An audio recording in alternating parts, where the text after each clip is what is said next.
Hello, I'm vlogging. Hey, this is Calvin Motes. I'm the lead instructor at Stonewall Defensive Training. I'm just here in my kitchen because I want to talk about my experience at the Minnesota sectional match, specifically my experience with what I call my completed carry optics build that I've been working on for, I guess, a couple months now, or I should say more specifically, other people have been working on because I paid them to work on it. So I'm going to talk about this particular pistol. I'm going to talk about how it ran at the match. And then I'm going to talk about, I guess I'm just going to opine about the Beretta 92 as a competition pistol and kind of lament the fact that it's not more common. So I'm just going to do the Garand thumb thing, and I'm going to go tip to butt and talk about what's happening here. The barrel is factory to the M9A3. It comes with that threaded barrel. Front sight is a suppressor height. Langdon includes that. If you'll look on the back of the optics plate, there is a kind of suppressor height rear sight.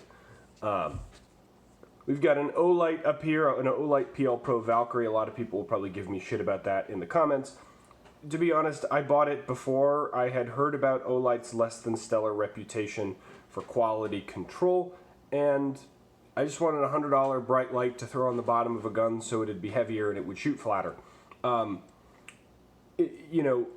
Going forward, having tried things like the Lock brass, gamer gear flashlight on the end of the gun, I think that makes it way too heavy.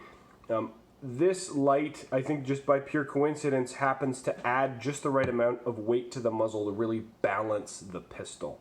I think if I went much heavier, then I would lose time in transitions. I'd overshoot transitions. It would be more difficult for me to quickly get the pistol back up onto target after moving. If I went much lighter, I think my splits would suffer a little bit. I guess I've learned with this particular weight in this particular configuration, and I like it. So if this light craps out on me or explodes or something, whatever, it's no great loss. But for now, it's what I've got and it works. Coming back a little farther, we can talk about the dot and the kind of dot milling situation. So this is the original slide for this M9A3. For those of you who aren't familiar, the M9A3 was never actually adopted, but when the United States military decided they were going to move on from the Beretta 92, beginning the process that eventually selected the SIG P320, they said Beretta, in an attempt to kind of get in on that, built a updated 92, right? So there is no M9A2. They decided they were just going to skip a number to show how far into the future they were leaping, and they released the M9A3. It had a whole bunch of improvements, checkered front and back straps, bunch of little tiny minor tweaks, including the Vertec frame with that flat back strap. We'll kind of get to that. But it has the Vertec slide, and Ernest Langdon has set up his equipment to mill the Vertec slide because that's what he has on the Elite LTT series. So rather than buy a whole new pistol, I decided to keep the gun that I was used to and just send the slide in. So this is the original M9A3 slide. It's been milled, it's been re-cerakoted in flat dark earth, and that optics plate has been cut into and added. There's some other modifications to the firing pin block, safety decocker, etc., just so it all fits in, bunch of new parts, which is why it's a little bit more expensive than a typical milling job. You're also sort of getting an entire top-end rebuild included in the price, which is nice. It was about time for this gun. We're at about 15,000 rounds on this particular slide barrel and frame, so having a top-end rebuild done, it just worked out. I can say that over the past 1,500 rounds or so, over the past couple matches I've shot this, including the Minnesota sectional match, I have been doing everything I can to break this thing. I have been racking this off of stuff. I have been practicing in dry fire, like unloaded starts, and just, people will mention it if I don't show clear here that we are squared away. In dry fire, doing things like racking it like this, inserting a mag and racking like this, racking it off of stuff, off of posts, running it into things like that. I have not lost zero. I've not lost any zero. I've not lost any accuracy. My witness marks on my screws are rock solid. The whole thing is locked together, super tight. I didn't lose any slide to frame fit or barrel to slide fit. The thing has been spectacularly robust. Speaking of spectacularly robust, the other piece of that puzzle is the Holosun. Now, a lot of folks are going to look at this and go, okay, it's a 507. I know about the 507. 507s are very common. They have a very strong reputation, but this isn't a 507. This is actually a 407 CO. I'm going to go into my reasoning for that. This is another optic that I don't see discussed very often, along with the 92 as a platform for competition. To me, this should be maybe not the premier optic for the sport of USPSA, but one of them. The SRO is probably going to be the premier optic, but if you can't spend $600 on an optic which maybe has durability issues, the 407 CO I think should be your next step. Why? It's got a really excellent reticle. The reticle is an 8 MOA ring. Now, the debate over what reticle to use in your pistol red dot sight is something that has been raging and will rage on for all eternity. Here's my 2 cents. You can have a reticle smaller than 6 MOA if and only if you show me a pistol group at 25 yards, which is smaller than 1.5 inches. Most of us can't do that. And unless you have like an Alchemy Gunworks 1911, most of our guns are going to really struggle to do that. You know, accuracy in terms of handguns is something that's typically underrated, right? Your typical piece of junk car or Taurus can shoot a pretty good group at 5 to 7 to 10 yards, but they're not going to group in that under 2 inches, under 3 inches at 25 yards category. So if you're putting a 2 MOA, a 3 MOA red dot on there, you're sacrificing speed and visibility for precision that you don't have. In this case, that 8 MOA ring gives you a really nice kind of balance of both worlds. You've got a nice big reticle that grabs your eye really, really fast, but if you ever need to do more precise work, or you ever need to place a target very precisely behind the reticle, because it's maybe small and you're maybe pushing the distance, or you want more visual reference for your trigger press, the 8 MOA ring is perfect. You can just center that target in the middle of the ring. You can know exactly where it is behind the reticle as opposed to a 6 MOA dot, which obscures the reticle a little bit more. Some people talk about how it's a 407 as opposed to a 507. According to Holosun, the only difference is the multi-reticle system. Again, I've been doing my best to break this over the past 1,500 rounds. I have not been able to. It's been on a PPQ Q5 match, and now this gun, it's been robust. It's held 0. The screws have not backed out. There's a little bit of scratching on the anodized frame on the inside and a little bit of scratching on the front, but like I said, that's because I've been desperately trying to beat the fuck out of it, and it just has not responded to that. It hasn't noticed. It's kept on trucking. Having the shake awake is nice, just in case you forget to turn it off when you put it away. You pick it up and it's ready to rock again. It's got a quoted 50,000 hour battery life. I don't know how accurate that is, but the batteries are cheap and it's got the solar backup just in case you screw it up. Moving even further back, we have a G model decocker. So obviously I press that down and it just rebounds. I'll do it on this side, so you move your finger away and it just springs back up. That's nice so you don't accidentally leave the safety on. It's definitely not a necessity or a deal breaker, but it's the best of all possible options. Coming back to the hammer, obviously you're seeing the hammer is a inox or a different silver color. It's not an inox hammer, it's not an inox Wilson combat hammer, it's one of the pieces of the Langdon trigger kit with the nickel Teflon finish, which is, in a word, spectacular. The double action on this gun is like broken in Smith & Wesson smooth. The single action is incredibly crisp. The reset is very short and very tactile. The single action break is about 3 to 3.5. I haven't gauged it. I'm just comparing based on feel. It is, in terms of a competition pistol that could also be pressed into service as a fighting pistol, a perfect trigger. You have that very nice light, again, we're going to show clear because people will freak out, very nice, light, crisp, single action. About that far, right? Obviously our reset is about there, and then it breaks again. The double action is just incredibly smooth all the way through. The fact that I can press it while keeping the muzzle steady, while holding it in reverse and not really gripping the pistol, is it's a tantamount to the trigger, not to the fact that I've practiced that, because I don't. That brings us down to the grips here. So obviously, if you're familiar with the M9A3 at all, it's a Vertec slide and frame. For those of you who aren't intimately familiar with the 92, the Vertec denotes a flat backstrap and this smaller frame with a replaceable front and rear sight. Now, I don't want to say larger hands, but just because of the shape of my hand, I prefer that FS profile. So what I did is I bought these grips that Beretta started making or contracted Hogue to make. They're G10, they've got a really aggressive grip texture, and they're wraparound. So they actually come around the back of the frame of the pistol like this and give it a more FS-like profile. It's not as thick as an FS, it's not as fat kind of in the back, but it fits my hand like a glove. I'll post a picture here while I'm talking about this, but when I got done with the Minnesota sectional, this thing was just absolutely chock full of like the white powder from the gamer goo that I use just to keep my hands dry and really keep my hands stuck to the gun during a course of fire. I just went through with a toothbrush and some Dawn just to scrub all of that crap out this morning when I did my cleaning. But these grips are spectacular. I would say that this configuration, if you like the FS style of grip, this configuration with the flat backstrap and the G10 grips is better than an FS. I would argue it's better than an FS. Reasonable people can disagree, but this super grippy texture to here and sort of wrapping around like this, it's nice. It's really, really nice. It keeps the gun really, really flat.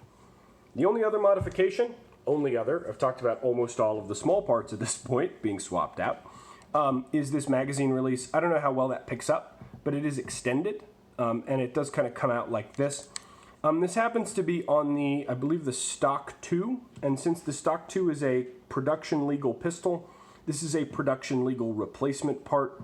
I don't think you can extend it any further. I've had this gun looked at chrono now at two high-level matches with this mag release, and there hasn't been an issue. So I'm just going to assume that nobody's going to yell at me about it. It just helps me reach that easier without breaking my firing grip, like any extended mag release would.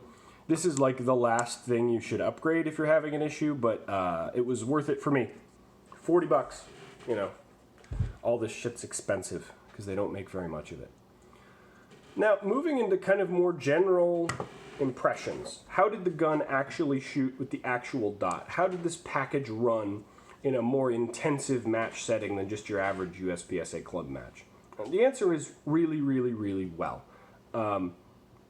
I sort of let the gun down with my poor movement. That's what happens most of the time. I'm not very fast. I'm not very athletic. But I'm decent at shooting, but I'm not very athletic is kind of the dynamic of my USPSA experience. But the gun shoots flat. It is incredibly fast. It cycles fast enough for me. I don't know if it's like perfect. I don't know if I'm at the point where, the gun cycles in 1300ths and I'm right there on the trigger during the reset, ready to rock again, ready to shoot again. That's a technique question. It's not a gun question. The gun was dead reliable. The thing was, I was dropping mags in the sand and I only had a few available because my aftermarket mags were just a little bit too long. They didn't fit the 140 millimeter mag gauge by about a millimeter. So, these mags were constantly getting loaded up and caked with sand over and over and over again.